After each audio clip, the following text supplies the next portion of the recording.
Good evening and welcome everyone to this live session. Hope you guys are doing fine. So in this class we are going to study fiscal policy, right? So in the fiscal policy we are going to see the taxes, what is the meaning of direct and indirect tax, public finance, right? This is the basic meaning of this.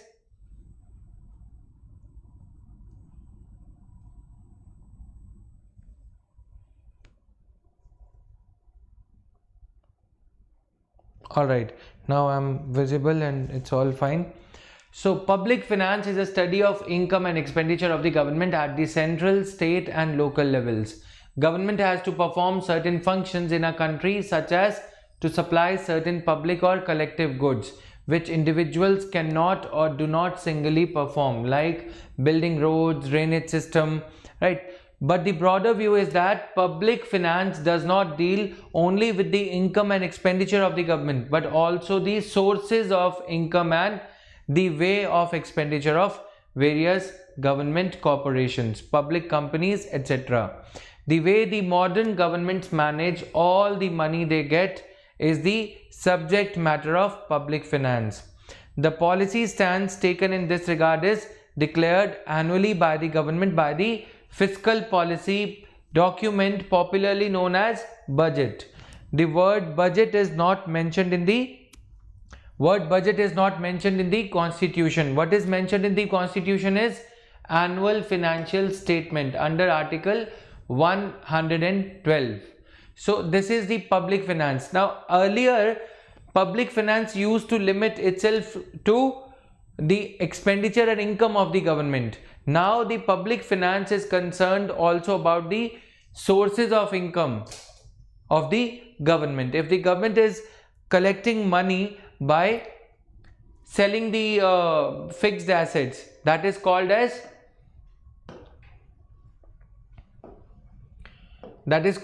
capital asset. Okay, if the capital asset is getting diluted and government is garnering money through this means, then it is government is criticized for that purpose. Okay, government's budget or annual financial statement, this is about the income of the government, and then this is about expenditure. Okay, income tax, this is the source of income. Corporation tax, this is another important source of income. Corporation tax, tax levied on the companies. Income tax is a personal direct tax. Personal income tax. Income tax is charged on my income, your parents' income, right? So this is income tax. Then there is GST. These are the tax revenues. The recurring income of the government is called revenue. Recurring income of the government is called revenue, and non-recurring income of the government is called capital income. Capital income could be disinvestment. When the government is selling the fixed assets, this is called disinvestment. If the government is selling its shares in the public sector undertaking, earlier the government used to be 100% owner. Now today the government is the owner of the public sector undertakings. Most of the public sector undertakings are having the shareholding of the government above 51%. All right, these are called public sector corporations, public sector banks, or public sector undertaking. And then there is another important source of government revenue, which we call as sale of spectrum. Okay, telecom spectrum. Spectrum is sold by the government to collect resources. Clear? Expenditure likewise could be expenditure on salaries, expenditure on construction of some assets, which we call as capital assets. So revenue income is of two types: revenue income and capital income. Borrowing of loans is another way. When we say that government is financing the deficit, yesterday we were using the term deficit financing. Deficit financing simply means Government is collecting the money through sale of shares, or government is collecting the money through sale of bonds to finance the deficit. What is the deficit? When there is a mismatch between the income and the expenditure of the government. So this is called as fiscal deficit. Fiscal means an year. Financial year is called fiscal.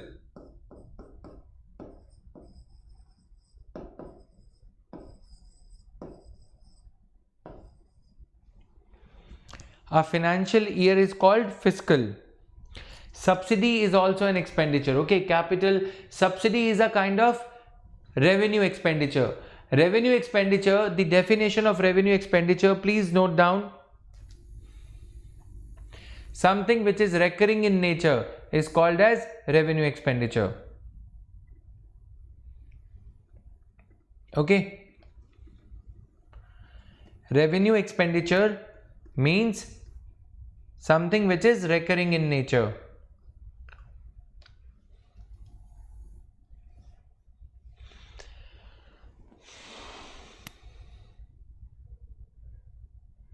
Revenue expenditure in the government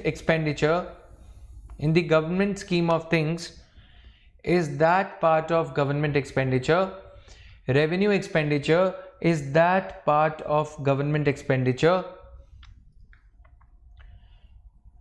that does not result in creation of fixed assets.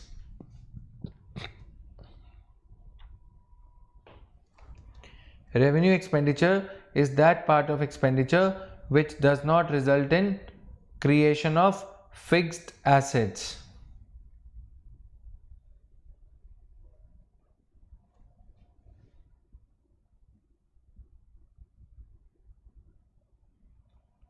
Okay.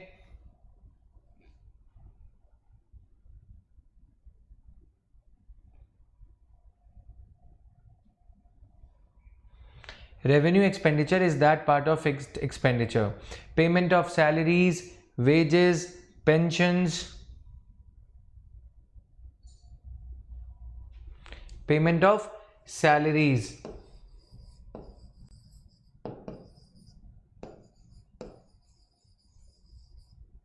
wages, pensions. Okay, so this is called as fiscal, the revenue expenditure. Okay, salaries, wages, pensions, and some type of subsidies, you can say. Now are you getting the sense out of this term कि इसका मतलब क्या होता है, right? तो public expenditure. Okay, now what is the meaning of capital expenditure? Capital expenditure.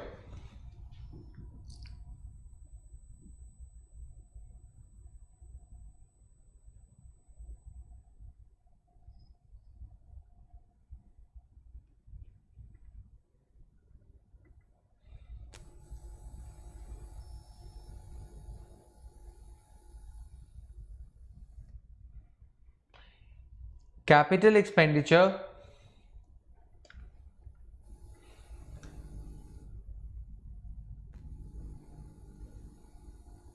is that type of expenditure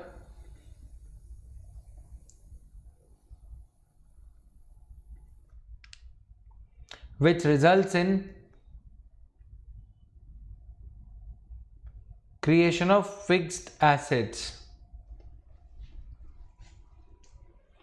Capital expenditure is that type of expenditure which results in creation of fixed assets.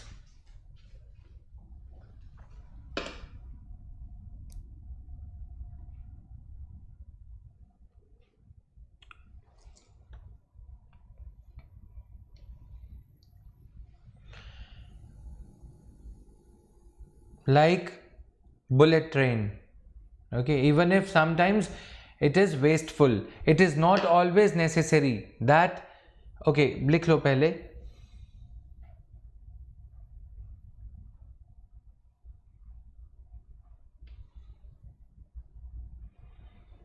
bullet train, construction of new AIIMS hospital, right? New hospitals, or construction of new AIIMS hospital हो गया, construction of new hospitals, construction of or purchase of new buses, purchase of Rafale. Loan waiver of farmers is a kind of capital expenditure. Okay, I'll give you some examples also. Loan waiver is a kind of capital expenditure. Capital expenditure is considered to be better than revenue expenditure. Capital expenditure is considered to be better than revenue expenditure. Why? Capital expenditure is considered to be better than revenue expenditure because it results in creation of fixed assets. Write down. Construction of roads is capital. जो चीजें बार बार नहीं होती वो capital. ठीक है. Revenue expenditure में point add कर लो. Revenue expenditure is recurring in nature. Something which is recurring in nature is revenue. Reoccurring in nature. ठीक है. रीअकर तो उसको रेवेन्यू बोला जाता है. Salaries have to be paid every year. Something which is done once in a span of 3 or 4 years, or once in a lifetime, or once in a span of 1 year, 2 years, 3 years, it is called revenue expenditure. Sorry, capital expenditure. Something which is to be done every year. Some expenses are to be incurred every month. They are recurring expenditure in my budget and in your budget. Getting it?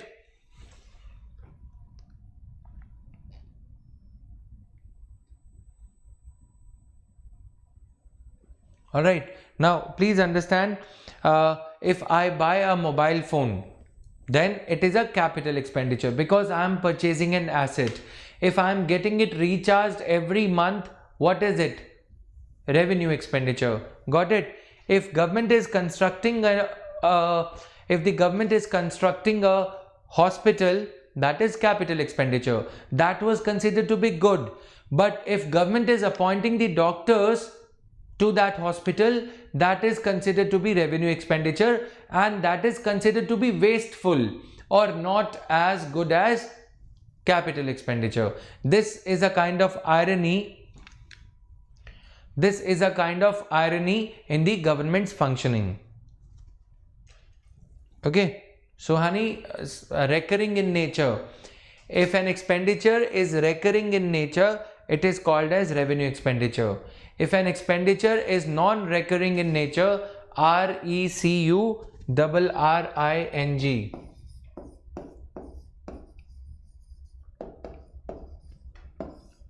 If something is non-recurring in nature, it is called as capital expenditure. Okay. Just because capital expenditure is leading to creation of fixed assets, it is not always good. It may not always result in good things, है ना? तो for example, you changing your mobile every now and then, it is not a good thing. So, but government parlance में आज भी ऐसा होता है. Government जब बात करती है बजट पे, जो आज भी डिस्कशन होता है, तो उस पे एम्फेसिस ये होता है कि कैपिटल एसेट्स पे कैपिटल एक्सपेंडिचर कितना है. ये नहीं देखा जाता कि उस कैपिटल एक्सपेंडिचर की यूटिलिटी डिराइव करने के लिए रेवेन्यू एक्सपेंडिचर जरूरी है. For example, a school without a teacher, school without teachers is a kind of, क्या बोले उसको, खंडर, है ना. School without a teacher is nothing, it's wasteful. Likewise hospital, construction of hospital is considered to be good, but appointment of doctors and medical staff is considered to be revenue expenditure. So this kind of a dichotomy is observed between capital and revenue expenditure. Clear?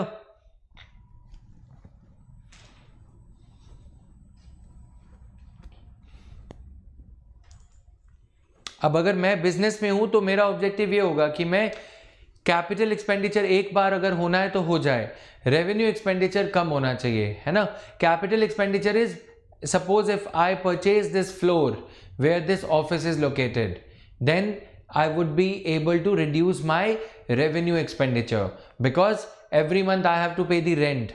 I would be saved of the rental cost every month. ठीक है, अब सबको समझ में आ गया. Rental cost मुझे हर महीने नहीं देनी पड़ेगी.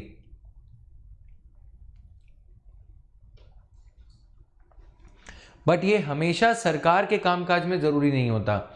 अब गवर्नमेंट इनको पैसे लगा के, टैक्स लगा के रेवेन्यू कलेक्ट करती है. ठीक है, रेवेन्यू इनकम हो गई, money which is collected by imposition of taxes. Now this investment is a capital receipt because it is not every time you can sell the same thing. If the government is purchasing a company or investing in a company, then government will get profit out of that company. If the government is owning a bank, starting a new bank, that bank will give the return to the government. That is, government is investing capital and government is going to get revenue income out of it later on. ठीक है, if government is going to disinvest in a capital asset and government is going to collect some income, later on government will not be able to have revenue income, right? Foregoing, please write down.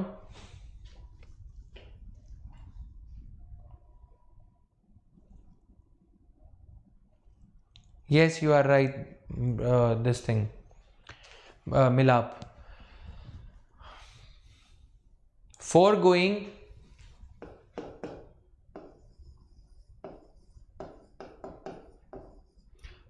simple, or selling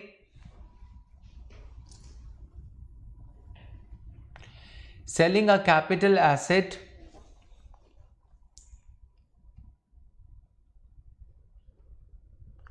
to manage revenue expenditure.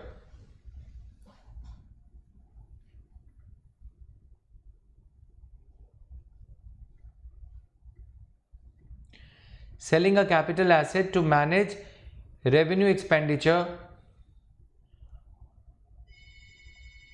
of an year is not a good idea.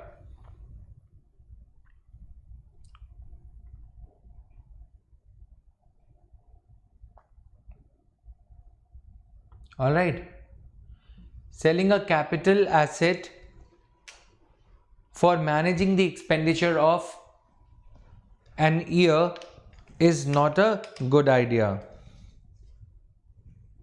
Is not a good idea.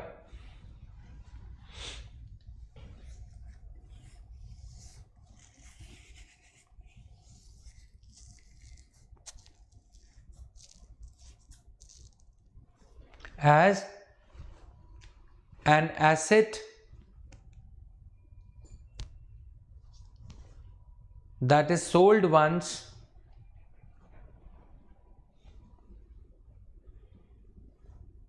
is sold forever. As an asset that is sold once is sold forever.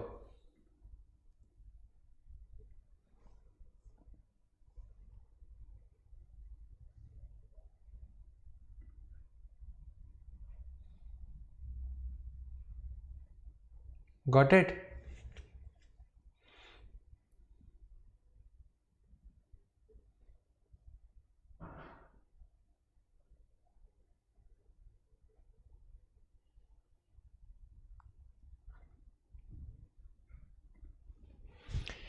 That is why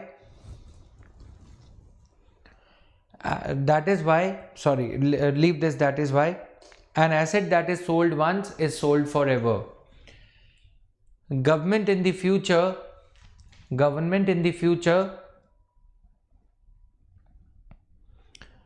would be deprived of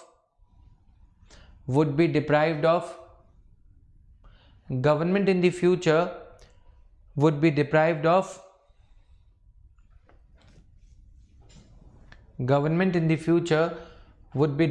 of revenue earnings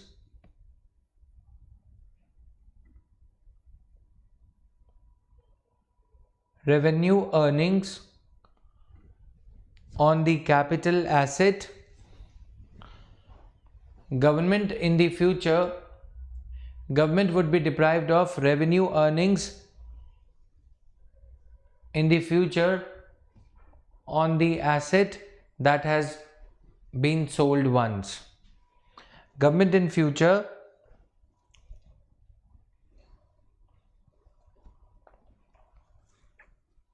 will be deprived of the asset revenue earnings. Government comma in the future will be deprived of revenue earnings on the asset that has been sold once. अब अगर government का एक bank था, उस bank में government के 100% shares थे, उस बैंक ने 100 करोड़ अर्न किया, तो गवर्नमेंट के कितने हुए 100 करोड़, लेकिन गवर्नमेंट ने उस बैंक के शेयर कैपिटल को 1000 करोड़ में बेच दिया, उसके मालिकाना अधिकार 50% अधिकार बेच दिए। अब अगले साल जब उस बैंक का प्रॉफिट होगा 100 करोड़, गवर्नमेंट को कितने मिलेंगे 500 करोड़ रुपीस। मान लो कि अगर मैं एक किसान हूं, if I am a farmer, if I own a buffalo, मैं एक भैंस का ऑनर हूं, ठीक है, अगर मैं उस भैंस को या गाय को बेच देता हूं, 50,000 रुपए तो मिल जाएंगे, लेकिन 500 रुपए जो वो गाय के दूध बेच के हर रोज मुझे मिलते हैं, या 100-200 रुपए जो मुझे हर रोज मिलते हैं, वो प्रॉफिट मुझे नहीं मिलेगा। Got it? सिंपल सा लॉजिक है यहां पे। So this is there sale of telecom spectrum और ये सब। अब गवर्नमेंट जो है, हमने देखा आरबीआई बार बार गवर्नमेंट को ये कहता है, गवर्नमेंट आरबीआई को बार बार कहती है कि आप इंटरेस्ट रेट कम करो, लोग पैसा बोरो करेंगे। आरबीआई गवर्नमेंट को ये कहता है कि आप जो है अपने एक्सपेंडिचर को खर्च करने का तरीका जो है उसको वेस्टफुल एक्सपेंडिचर, सब्सिडीज या फिर फार्म लोन वेवर्स ना दो, सब्सिडीज वगैरह कम कर दो, तो अपने आप देश की तरक्की होने लगेगी, अपने आप पैसा सही मायने में बनने लगेगा, मनी विल बी क्रिएटेड। तो उससे क्या होगा, बैंक को आरबीआई को पैसे जो है रेट ऑफ इंटरेस्ट कम करने की जरूरत कम पड़ेगी, क्योंकि पैसा अपने आप जनरेट होने लगेगा। पैसा सही, ज्यादा पैसा होगा, कम ज्यादा पैसा होगा, गलत तरीके से यूज होगा तो वो इन्फ्लेशन क्रिएट करेगा। नॉन एसेंशियल आइटम्स पे अगर स्पेंड होगा, कम पैसा होगा लेकिन सही मायने में अगर टारगेटेड वे में सब्सिडीज दी जाएंगी, target subsidies if targeted in the right manner, people who deserve subsidies, if they are given the subsidies, this will lead to productive use of money, right? तो आरबीआई बार बार ये कहता है कि आप सब्सिडीज को सही मायने में टारगेट करो, इसलिए गवर्नमेंट ने क्या किया, डायरेक्ट बेनिफिट ट्रांसफर, ताकि सिस्टम में लीकेजेस ना हो, सिस्टम में करप्शन ना हो। करप्शन होगी तो क्या होगा, अगर मेरे पास 10,000 रुपए मेरी कमाई है, 25,000 रुपए ऊपर की कमाई है, तो मैं ज्यादा पैसे उड़ाऊंगा, ज्यादा पैसे उड़ाऊंगा तो मैं इन्फ्लेशन क्रिएट कर रहा हूं। लेकिन जो गरीब आदमी जिसके वो पैसे थे, हर किसी के अकाउंट में 1,000 जाता 25 लोगों के अकाउंट में, तो वो इतनी इन्फ्लेशन क्रिएट नहीं करता जितनी इन्फ्लेशन मेरे पास वो एक्स्ट्रा 25,000 आने की वजह से होगी। ठीक है, तो इसलिए गवर्नमेंट ने क्या किया, Jan Dhan Aadhaar mobile ट्राइनिटी, so that there are no leakages in the system, benefits are directly transferred to the Jan Dhan Yojana accounts of the people by linkage of Aadhaar and mobile number. This will lead to better utilization of money.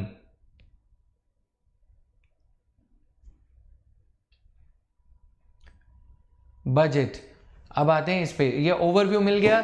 Fiscal policy talks about income and expenditure of the government. Government की income कहां से आएगी, expenditure कहां से आएगा, expenditure किन चीजों पे खर्च होगा, sources of income and way in which the expenditure is going to take place. ठीक है, अब जैसे मनरेगा है, मनरेगा का क्रिटिसिज्म क्या होता है कि MNREGA is leading to wasteful expenditure, assets are being created. देखो एक एग्जांपल से समझो कि अगर गवर्नमेंट ने पब्लिक सेक्टर अंडरटेकिंग डिसइन्वेस्टमेंट से पैसे इकट्ठे किए, कितने 70,000 करोड़ रुपीस।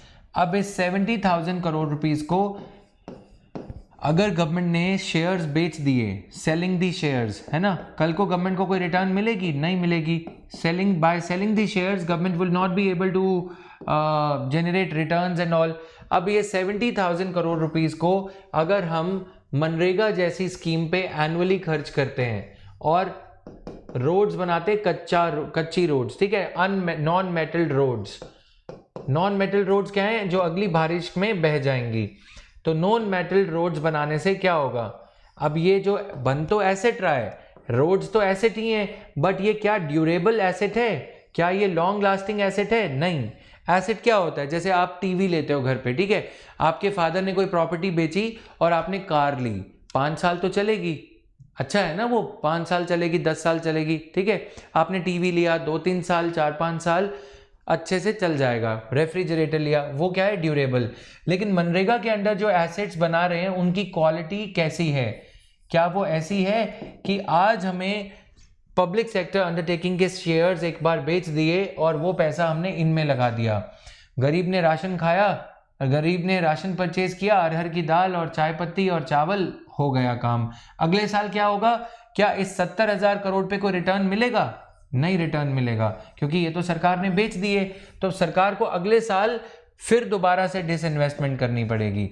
तो public finance policy goes into the nature of the financing, right? Just 1 minute. Public finance policy goes into the nature of the financing. Are you getting it? कि कैसे public sector funding और financing की जा रही है।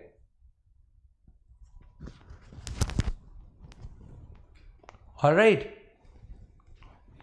How the public sector funding and financing is being done.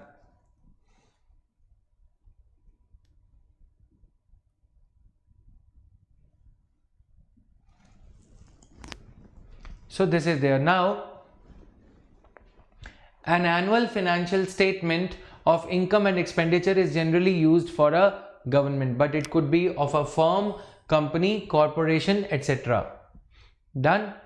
Constitution of India has a provision, Article 112, for such a document called annual financial statement to be presented in the parliament before the commencement of the every new fiscal year. अब एक overview आप लोगों को पता लग गया, इसीलिए मनरेगा का क्रिटिसिज्म हो रहा है। अब मनरेगा में क्या सुधार किया जा रहा है कि पहले मनरेगा के बजट में जो 60% पैसा था, 70,000 करोड़ अगर मनरेगा का बजट है, उसमें से 60% किस पे जाना था? वेजेस पे। अब वेजेस तो खत्म हो जाती हैं, एसेट्स पे, और 40% पैसा किस पे जाता था? मटेरियल परचेज करने पे, सीमेंट एक्सेट्रा।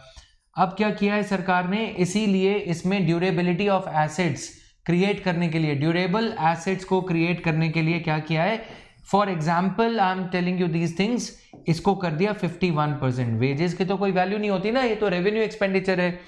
सीमेंट जितना ज्यादा होगा, जितना ज्यादा उसमें से मटेरियल परचेज करा जा सकता है, वेजेस टू मटेरियल रेशो को चेंज कर दिया है, इसको कर दिया है 49%। यानी कि अगर मनरेगा पे 100 करोड़ रुपए खर्च किए जाएंगे तो उसमें से 51 करोड़ अब सैलरीज वेजेस पे किए जाएंगे जो मजदूरों को दिए जाएंगे, क्योंकि वेजेस पे दिए गए पैसे से कोई एसेट क्रिएट नहीं होता।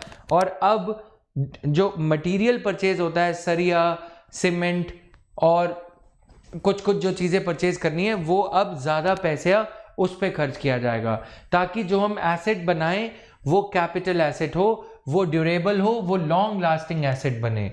अब समझ में आया इसका मतलब क्या है? क्लियर हुआ सबको?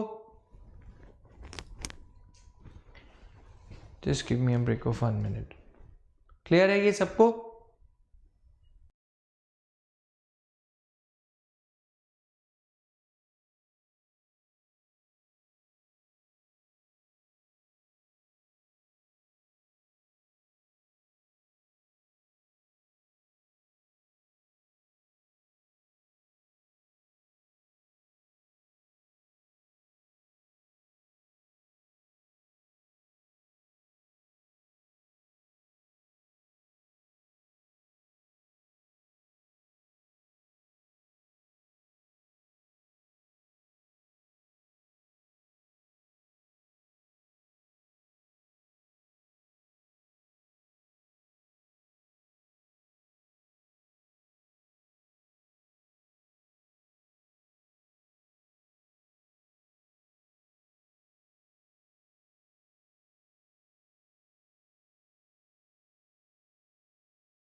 Actually, there had occurred some problem with the mic, so that's why I had to change it.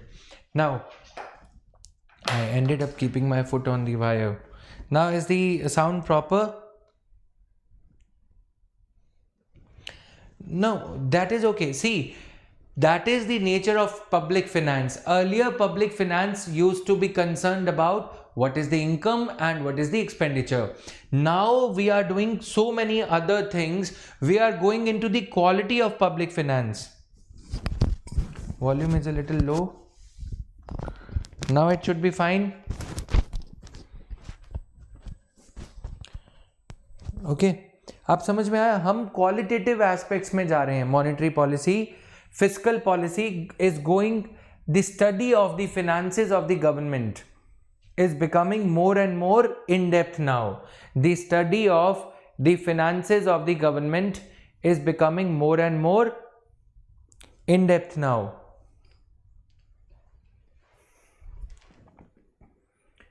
The study of the finances of the government is becoming more and more in depth now. Right? So this is the meaning of it. अभी example से समझ में आया कि public sector का इसका मतलब क्या होता है. और भी इसके काफ़ी सारे मतलब होते हैं. देखो, अगर एक पर्सन की इनकम है 10 लाख रुपए, 10 लाख रुपीज़, ठीक है.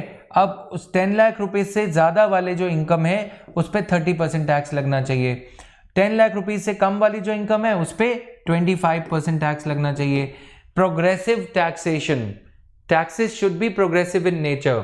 What is the meaning of progressive tax? The rate of tax increases with the increase in income. ये है डायरेक्ट इनकम टैक्स की बात. अब अगर हम जीएसटी की बात करें, I am giving you a very small example. GST on daily care, daily use items. GST on daily use items like, what are daily use items like? open wheat flour, खुली चक्की का आटा, ठीक है, open non packaged atta, wheat flour. तो open wheat flour is subject to zero tax. क्यों? क्योंकि ये गरीब लोग कंज्यूम करेंगे. वैसे ही जब आप टाटा टी पाउडर का 10 रुपए वाला पैकेट लेते हो, उसमें आपको क्वांटिटी ज़्यादा मिलती है, राइट. लेकिन जब आप उसी पैकेट का 1 केजी का पैकेट लेते हो, तो गवर्नमेंट को पता है कि 1 केजी का पैकेट कोई अमीर आदमी तो लेगा नहीं, वो तो कोई गरीब आदमी तो लेगा नहीं, कोई अमीर आदमी लेगा. उस पर टैक्स ज्यादा लगाया जाता है. Are you getting it?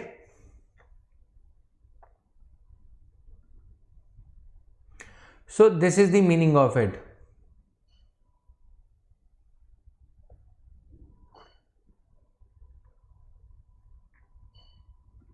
Okay, तो ये है पब्लिक फिनेंस. तो पब्लिक फाइनेंस के आगे इसमें किया क्या क्या जाता है वो अब हम शुरू करते हैं. Union budget has 3 sets of data for every concern sector और sub sector. Actual data of the preceding year, then provisional data of the current year, third budgetary estimates for the following year, right. तो ये धीरे धीरे से अभी थोड़ा समझ आने लगेगा. जब हम बजट प्रेजेंट करते हैं तो फाइनेंस मिनिस्टर काफ़ी सारा डेटा शेयर करती हैं, ठीक है. उसमें क्या होता है, 3 सेट्स ऑफ डेटा होते हैं, 3 साल का डेटा होता है. 2000 अभी जैसे 2021 का बजट जब प्रेजेंट हो रहा था, तो 2018-19 का फाइनल एस्टिमेट, फाइनल डेटा, क्योंकि डेटा प्रोसेस होने में टाइम लगता है, राइट. फिर 2019-2020 का रिवाइज्ड एस्टिमेट तब तक आ जाता है, रिवाइज्ड, इसका फाइनल, इसका रिवाइज्ड. और 2020 जो साल अभी चल रहा है, जो 1 अप्रैल 2020 से स्टार्ट हुआ है, 2020-2021 का रिवाइज्ड यहाँ पे हो गया, इसका रिवाइज्ड. इसका होता है बजटेड एस्टिमेट्स, बजट एस्टिमेट्स, ठीक है. इसका होता है फाइनल एस्टिमेट, इसका इस साल का 2019-2020 का रिवाइज्ड एस्टिमेट. और क्योंकि तब तक ये डेटा रिवाइज हो चुका होता है, ठीक है. यानी कि जब 2019-2020 को 1 अप्रैल 2019 को जब बजट अनाउंस किया गया होगा, तो ये बजट एस्टिमेट होगा, है ना, ये वाला बजट एस्टिमेट होगा. और अगले साल का तो कुछ तब होगा ही नहीं, 2021 का.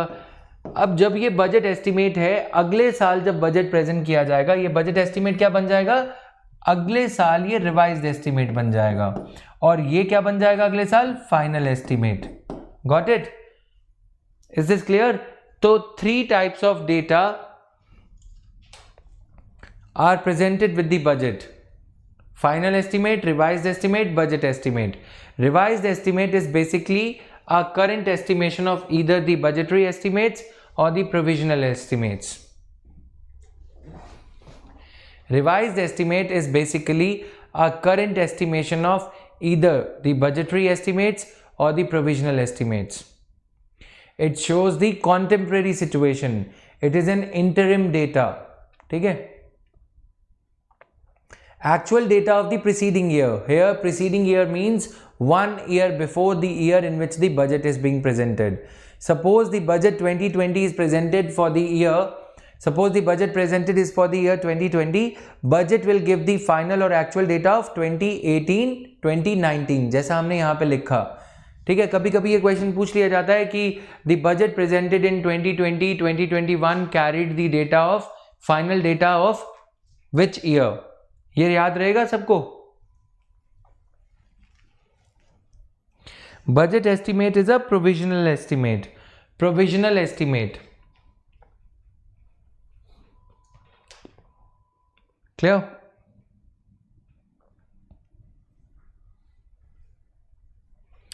Quick estimate is a kind of revised estimate which shows the most latest situation and is useful in the process of going for future projections. तो advanced estimates, budget के साथ में advanced estimates कि आने वाले टाइम में क्या होने वाला है. It is done ahead of the final stage when the data should have been collected. तो ये 3-4 तरह के estimates इसमें प्रोवाइड किए जाते हैं. मेन जो है आपको जो है revised estimates, final estimates, revised estimates और बजट एस्टिमेट्स पता होने चाहिए. Budget estimate is predicted in advance. Remaining 2 are based on some data, some concrete reality. Past ones, these two are for some real situation, realistic कुछ situation तो है. यहाँ पे तो फ्यूचर में हम ये सोच रहे हैं कि इतनी इनकम होगी, इतना खर्चा होगा, इतना टैक्स रेवेन्यू कलेक्ट होगा. वो होगा या नहीं वो एक अलग बात है. हो सकता है कि ईयर शुरू होने से पहले 1 फरवरी 2020 को अनाउंस किए गए बजट में ये बात को किसी को पता ही नहीं था कि कोविड-19 हो जाएगा और ऐसा कुछ हो जाएगा और जीएसटी कलेक्ट ही नहीं होगा. इनकम इतनी सोची जा रही है, इनकम इतनी नहीं होगी लेकिन एक्सपेंडिचर उतना ही होगा. Got it now? तो ये फुल्ली प्रोजेक्टेड होता है. देखिए जो है गेस्टिमेशन पे बेस्ड होता है. एस्टिमेशन प्लस गेसेस पे बेस्ड जो होता है उसे गेस्टिमेशन कहा जाता है. Alright, it shows the contemporary situation. तो ये हो गया quick estimates. And then in democracy public expenditure is an expression of people's will. तो public expenditure plays 4 main roles. It increases the current demand. अब जैसे कीन्जियन थ्योरी की अगर हम बात करें, पब्लिक थ्योरी पे कीन्स ने काफ़ी वर्क किया है. John Maynard Keynes, JM Keynes बोला जाता है सिंपल में. ठीक है, कीन्स ने ये कहा था कि जब कभी रिसेशनरी सिनेरियो देखने को मिल रहा हो तब आप डिमांड इंक्रीज कर दो. डिमांड कैसे इंक्रीज कर दो? Government should spend more. Government should spend more so that more money comes into the hands of people and people should start spending. It can be used for stabilization, business cycle inversion. Business cycle inversion. Business cycle अगर उलट पुलट चल रहा है, growth नहीं हो रही, recession हो रहा है, तो उसको उल्टा चलाने के लिए, यानी कि वर्चुअस साइकिल में अगर बिजनेस साइकिल चल रहा है तो उसको विशियस साइकिल में चलाने के लिए. बूम, फिर ये क्या है कि रिसेशन से बूम की ओर ले जाने के लिए सरकार पैसे इंजेक्ट करेगी, सब्सिडीज देगी, वेवर्स देगी, लोन वेवर्स देगी. जैसा आजकल हम सुनते हैं ना, लोन मॉरेटोरियम एटसेट्रा. वो काम जब फिस्कल लोन मॉरेटोरियम, तो बैंकिंग सेक्टर पे जोर डाला जा रहा है. समझ रहे हो? बैंकिंग सेक्टर पे दबाव डाला जा रहा है कि बैंक्स सरकार के बिना कुछ दिए अपने लोन्स की रिकवरी को पोस्टपोन कर रहे हैं. ये गलत है. इसीलिए मैंने जब रघुराम राजन ने ये बात कही थी, डीएनए में हमने ये बात करी थी ना कि रघुराम राजन सेड कि there is a limit up to which you can pressurise you can put the pressure on your financial sector. अब गवर्नमेंट क्या है, गवर्नमेंट ने खुद ने ग्रोथ नहीं क्रिएट करी, इकोनॉमी चलाना नहीं आ रहा या कुछ ऐसी प्रॉब्लम चल रही है, तो बैंक्स को कहा जा रहा है कि आप लोन्स को पोस्टपोन कर दो. लेकिन अगर ऐसी सिचुएशन में हम 2007-8 में जाएं, जब कभी रिसेशनरी ट्रेंड मार्केट में देखने को मिलता है, तो क्या करती है सरकार? कीन्स के अकॉर्डिंग काम करती है। लॉर्ड कीन्स ने क्या कहा था कि सरकार ऐसे टाइम पे जब बूम से रिसेशन की और इकोनॉमी जा रही है तो आप पहले से यहाँ पे ही पैसा इन्वेस्ट करना शुरू कर दो। Money, start injecting the money. If you would inject money here the situation would not deteriorate further. अब यहाँ पे डिप्रेशन में इकोनॉमी चली जाएगी तो फिर दिक्कत हो जाएगी, है ना, रिकवरी में फिर टाइम लगेगा। इसलिए बेटर ये है कि जब कभी सिचुएशन जो है बद से बदतर हो रही है, बैड से वर्स हो रही है, तो गवर्नमेंट पैसा इन्वेस्ट कर दे। तो गवर्नमेंट ये बोलती है कि फिस्कल डेफिसिट हो जाएगा। What is fiscal deficit? Fiscal deficit is total expenditure of the government is more than governments total income of 1 year, of one fiscal. One fiscal means just one year only. ठीक है, government इसको बढ़ाएगी अगर government will allow, if the government would allow the fiscal situation to slip out of its hands, what will happen? Government would end up piling up a lot of debt. Government के सर पे कर्जा ज्यादा हो जाएगा। और अगर GDP का परसेंटेज के हिसाब से गवर्नमेंट का टोटल एक्सपेंडिचर डेफिसिट काफ़ी ज़्यादा हो जाता है, 3.6% या 5% हो जाता है, तो मूडीज जैसी रेटिंग एजेंसीज इंडिया की सॉवरेन रेटिंग क्या होती है मैं अभी समझा रहा हूँ, सारा कुछ लिखवा दूंगा या पीपीटी में मिल जाएगा। सॉवरेन कंट्री की credit rating, India as a nation कि कितना अच्छा कर्जदार है या कितनी बुरी सिचुएशन इंडिया में हो सकती है। ठीक है ना, अगर मान लो आपके कोई रिश्तेदार हैं या आपके फादर हैं, उनके सिर पे बहुत ज़्यादा लोन हो जाए, तो क्या आपके घर में अच्छे लड़के लड़की के रिश्ते आएंगे? बताओ। अगर आप एक वैवाहिक उम्र के हो रहे हो, ठीक है, you are into your marriageable age and all, and your father is piling up a lot of debt, उन्होंने 3-4 कारें ले ली, बुलेट ट्रेन ले ली, मतलब समझ रहे हो ना मैं क्या कह रहा हूँ। तो एक्स्ट्रा वेगेंस अगर फैमिली कर रही है, अगर ये फिस्कल डेफिसिट से लिया गया पैसा आपकी आईएएस की पढ़ाई में जा रहा है, ह्यूमन रिसोर्स डेवलपमेंट में जा रहा है अगर कंट्री में, तब तो फिर भी ठीक है ना। लेकिन अगर कोई ये बोले कि मैं बुलेट ट्रेन लेके आऊंगा क्योंकि मेरे को बचपन में खिलौने नहीं दिलाए, तो क्या लगेगा? कंट्री की रेटिंग कैसे हो जाएगी?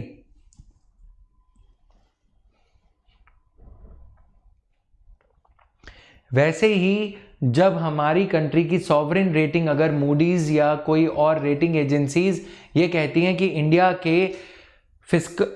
के जीडीपी के प्रोपोर्शन के हिसाब से, जीडीपी डिनोमिनेटर और टोटल लोन को हम क्या लिखते हैं? टोटल डेट कंट्री का बहुत ज़्यादा हो गया है, तो फिर क्या होगा? हमारी फिस्कल सिचुएशन को नेगेटिव लाइट में दिखाया जा रहा है ना। तो ये सारी चीज़ें हैं, समझ में आया?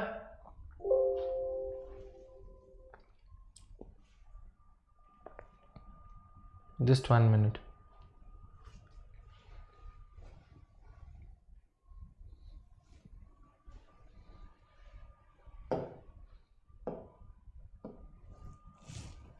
देखो,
where is Prateek?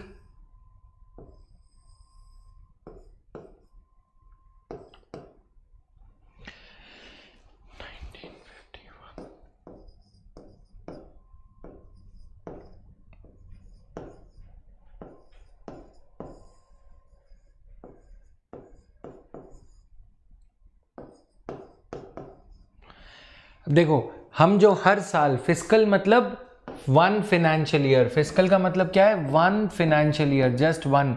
हम अगर हर साल जो पैसा बोरो करते गए, 1951 में हमारा टोटल पब्लिक डेट इतना परसेंट ऑफ जीडीपी था, ठीक है, 3.5%, जितना उस साल का फिस्कल डेफिसिट होगा। अगले साल हमने और पैसा लिया 1952 में, तो ये और बढ़ गया, 1953 में और इंक्रीज हो गया। अब आज हमारे टोटल जीडीपी का पब्लिक डेट यानी कि सरकार के ऊपर जो डेट है टोटल जीडीपी का 69% के अराउंड सेंट्रल और स्टेट गवर्नमेंट्स का मिला के हो गया है। अब अगर ये सिचुएशन ऐसी चलती रही तो हमारा डेट कितना हो जाएगा, 100% ऑफ जीडीपी। ऐसी कंट्री को क्या कहेंगे, एक्सट्रीमली वल्नरेबल कंट्री। हम आज भी वल्नरेबल कंट्री हो रहे हैं, ठीक है। तो इसलिए हमें इस सिचुएशन को रोकना है।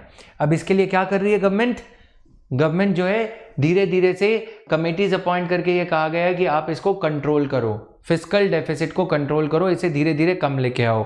अब इसे कम लाने के दो तरीके हैं। What are the two ways to bring down your fiscal deficit?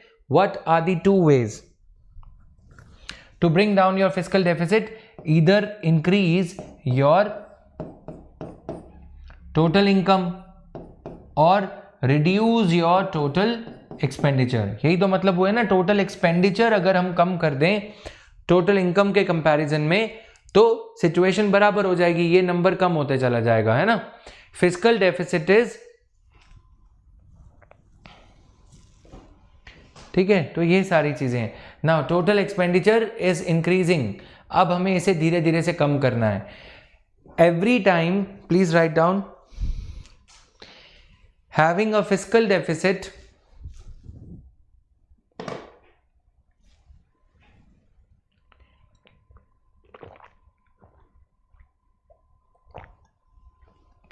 starting of the sentence is having a fiscal deficit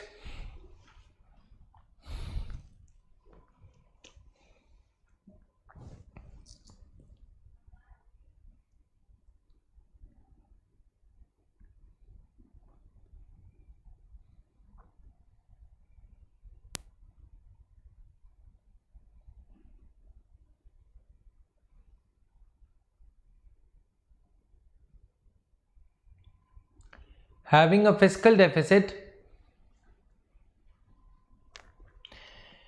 is not a bad thing every time, is not a bad thing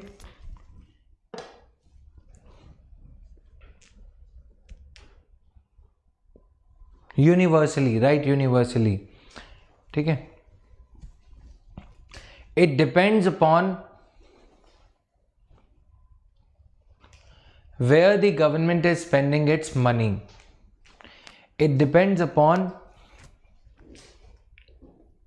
where the government, where and how the government is, where and how the government is spending its money, borrowed through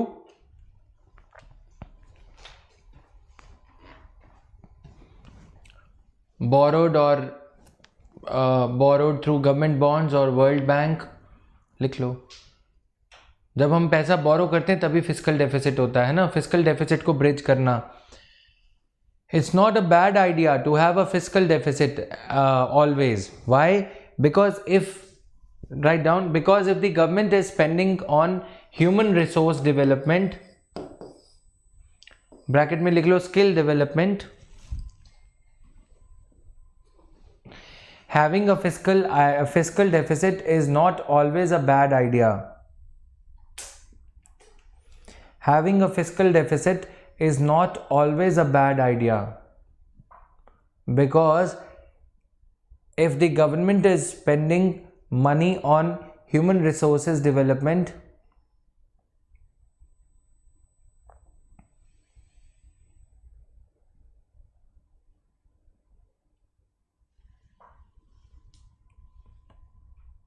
example skill development, bracket में skill development, और other productive heads, और on other productive heads like infrastructure, और on other productive heads like infrastructure improvement.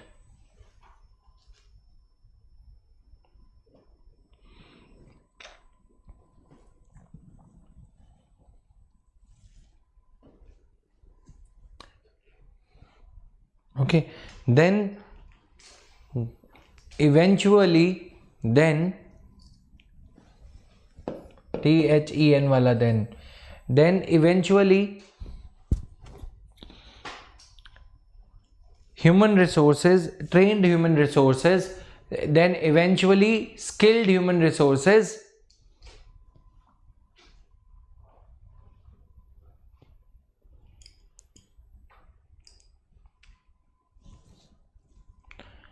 would help the country earn more income.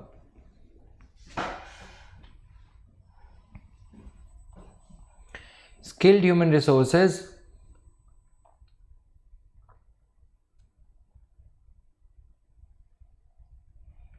would help the economy or country earn more income.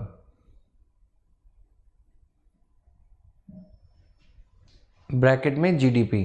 ठीक है, जैसे अब तुम लोग हो, तुम्हारे लिए अगर फैमिली ने कर्जा लिया है, लोन लिया है, अच्छी चीज़ है.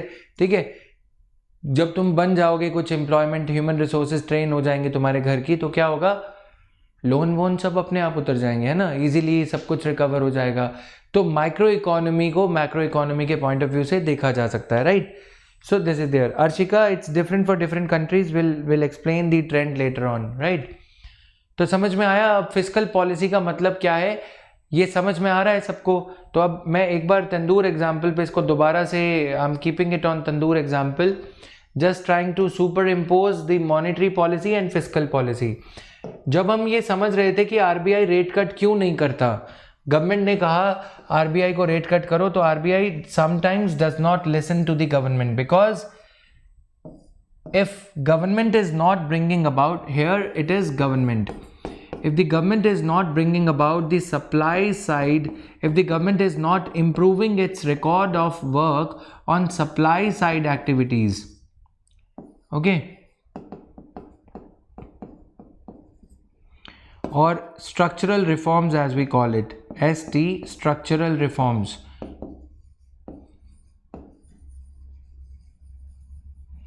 ठीक है. और दूसरी तरफ क्या है, ये तंदूर है हमारा, है ना, ग्रिलिंग एंड ऑल जो भी है. यहाँ पे क्या है, RBI. RBI rate of interest, RBI cuts the rate of interest, but due to, अब यहाँ पे क्या है, ब्यूरोक्रेटिक डिलेज, ब्यूरोक्रेसी में डिले हो रहा है. पैसा तो मिल गया, अंबानी ने अगर लोन लिया किसी ने, but loan of 10,000 crore rupees लिया, बट एनवायरमेंटल क्लियरेंसेस के चलते या ब्यूरोक्रेटिक डिलेज के चलते, अनईज ऑफ डूइंग बिजनेस के चलते ये काम ही नहीं हो पाएगा. ठीक है, करप्शन है सिस्टम में. अदानी ने लोन लिया कोल प्लांट लगाने का या कुछ और प्लांट लगाने का, अब यहां से एनवायरमेंटल क्लियरेंस ही नहीं मिला. तो दोनों policies, both these policies work in tandem. Government asks RBI to release more money and RBI says there is enough fuel in the economy, right? There is enough fire in the economy. All you have to do is you have to channelize the fire. कैसे fire channelize करोगे? Electronic vehicles. Government ने RBI को बोला, एक example, कि हमें electric vehicles बनाने के लिए, इलेक्ट्रिकली प्रोपेल्ड व्हीकल्स बनाने के लिए पैसे चाहिए, आप मारुति को ये लोन दो, आप टाटा को ये लोन दो. आरबीआई ने कहा कि लोन है ऑलरेडी, टाटा के पास में पैसे हैं. टाटा, फिर गवर्नमेंट ने पूछा कि टाटा फिर कार क्यों नहीं बना रहा. आरबीआई ने बोला कि आपने इलेक्ट्रिक व्हीकल्स पे भी 28% जीएसटी लगा रखा है, और इलेक्ट्रिक जो ऑर्डिनरी व्हीकल्स हैं, कन्वेंशनल व्हीकल्स हैं, उन पे भी आपने 28% जीएसटी लगा रखा है. इसीलिए टाटा के पास कोई इंसेंटिव नहीं है. ठीक है, तो अब गवर्नमेंट क्या करेगी ऐसे केस में, गवर्नमेंट को, निर्मला मैडम को समझ में आया, ओ ऐसा भी होता है, उनके साथ ऐसा होता है. ठीक है, तो उनको जब कोई बताता है तो उन्हें लगता है अच्छा ये करना था. उन्होंने क्या किया, इलेक्ट्रिक व्हीकल्स पे टैक्स 5% कर दिया. अब क्या हुआ, फिस्कल पॉलिसी ने एक रिस्पॉन्स दिया, ये जीएसटी इलेक्ट्रिक व्हीकल्स पे कम करना, यानी कि तंदूर में आंच तो है, उस आंच को इलेक्ट्रिक व्हीकल्स की तरफ डाइवर्ट कर दिया। पैसा वही है, राइट, बट उसको किस वे में चैनलाइज करवाना है, ठीक है।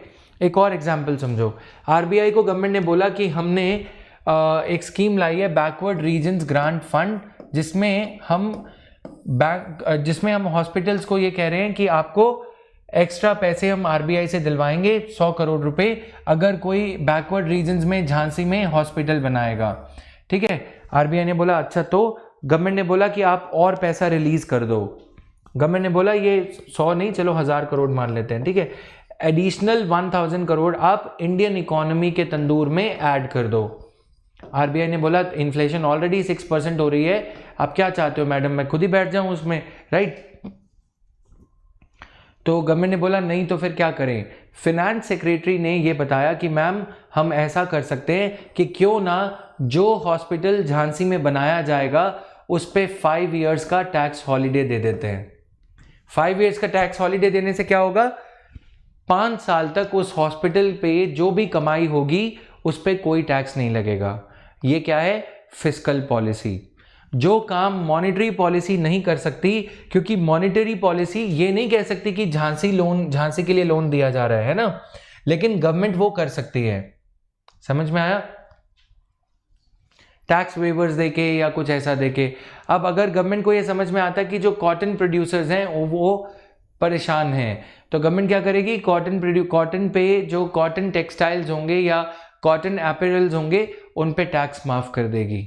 उससे क्या होगा, कॉटन का जो प्रोड्यूसर है, जो फार्मर है, उसको कॉटन ट्रेडर, कॉटन परचेज करने वाली बड़ी बड़ी कंपनीज ज़्यादा प्राइस पे करने में हिचकिचाएंगी नहीं। समझ में आया।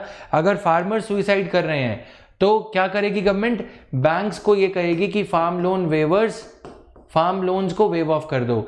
बैंक को एज अ टूल अगर हम यूज कर रहे हैं तो वो फिस्कल पॉलिसी हो जाएगी, ठीक है। अगर गवर्नमेंट फार्म लोन वेवर करने को कह रही है या कुछ ऐसा, वो जो काम है, क्योंकि गवर्नमेंट अपने बैंक्स को एक पॉलिसी वे में यूज कर रही है, टूल है ना ये आरबीआई गवर्नमेंट का।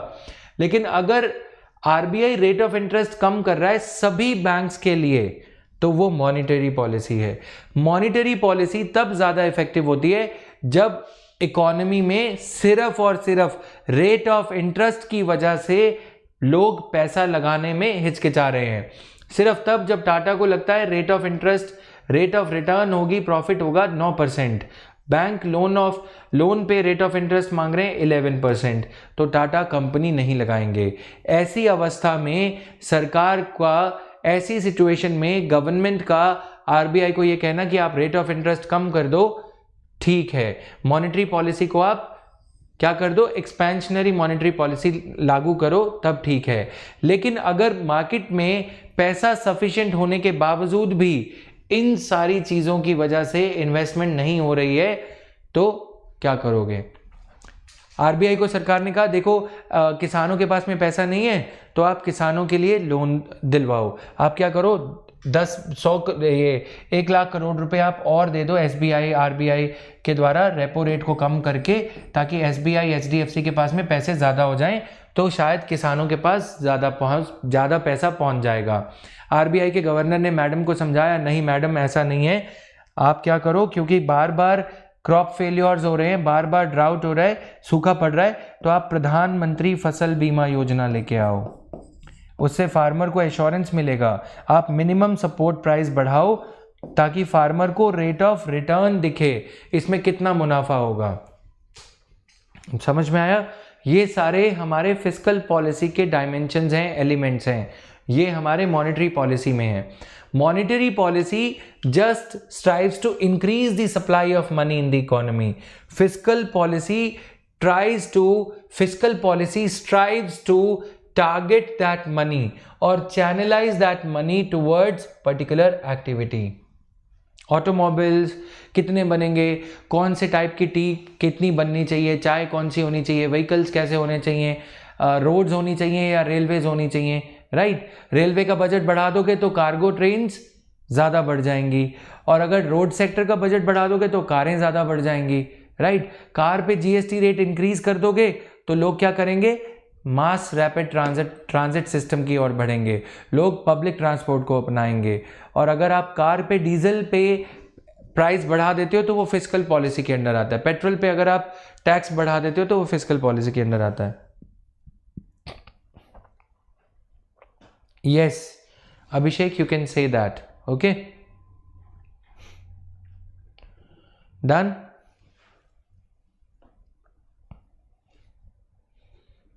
ऑलराइट, तो ये मतलब है फिस्कल पॉलिसी और मॉनेटरी पॉलिसी का। अब आज इसे आप पढ़ोगे, पहले क्या होता था कि एक आर्टिफिशियल डिस्टिंक्शन क्रिएट करी गई developmental and non developmental expenditure. Capital expenditure को डेवलपमेंटल माना जाता था, नॉन कैपिटल को यानी कि रेवेन्यू एक्सपेंडिचर को नॉन डेवलपमेंटल माना जाता था। फिर प्लानिंग कमीशन जब होता था तो प्लान्ड एक्सपेंडिचर और नॉन प्लान्ड एक्सपेंडिचर। अब ये सारी डाइकोटमी जो है, डिफरेंशिएशन खत्म हो गई, क्योंकि ये कॉन्स्टिट्यूशन में नहीं दे रखी थी। कॉन्स्टिट्यूशन में जो डिस्टिंक्शन दे रखा है वो है capital expenditure and revenue expenditure. तो अब सी रंगाराजन कमेटी को अपॉइंट किया गया 2013 में। C Rangarajan was former RBI governor. he has worked at important economic positions, important positions related to Indian economy. तो अब उनके द्वारा कमेटी जो लगाई गई 2013 में, सी रंगाराजन, कौन सा राजन, रंगाराजन, राइट। काफ़ी रंगों में रंगे हैं ये, काफ़ी पोर्टफोलियोज पे इन्होंने काम किया है। सी रंगाराजन कमेटी ने ये कहा कि the only distinction that we should maintain while dividing the expenditure into this type of a kind of division that is given in the constitution, capital और revenue, but more or less ये दोनों तीनों same ही थे, ठीक है। Capital means planned expenditure, non capital means revenue means non planned expenditure। अब हम बाकी ये सब यूज नहीं करते, अब हम सिर्फ ये वाला पैटर्न यूज करते हैं। Shivani, I don't remember, please, मेरे पास नोट्स नहीं रहते, मैं जो भी बोलता हूँ यहीं पे ही बोलता हूँ, मोदी जी की तरह, right. Okay, so guys, I would end the class a little early today because of some work, so please revise this, try to read this whole PDF, complete PDF, it has been shared with you. काफ़ी चीज़ें समझ में आएंगी, capital expenditure क्या होता है, ये सब। Will be having the next class on economy tomorrow. I'll not be missing many of the classes, but I mean on some of the days it becomes impossible to accommodate work and all. Okay, तो आज की class थोड़ा छोटी रहेगी।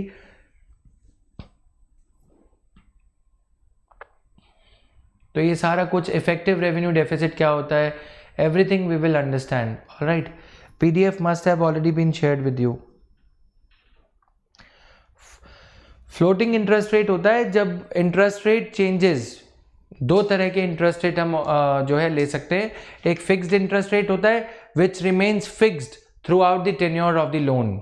Floating interest rate is interest rate on your loan will change, increase और decrease according to the increase और decrease और change in the rate of interest in the market.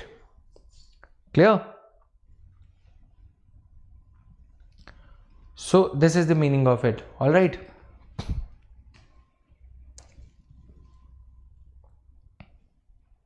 PDF will be shared in some time. Okay. PDF will be shared in another 5-10 minutes.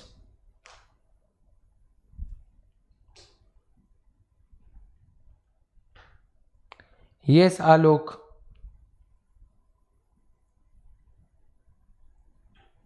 No, marginal cost of funds based lending rate means the minimum rate at which the bank can lend money. Bank can decide its own MCLR. Okay.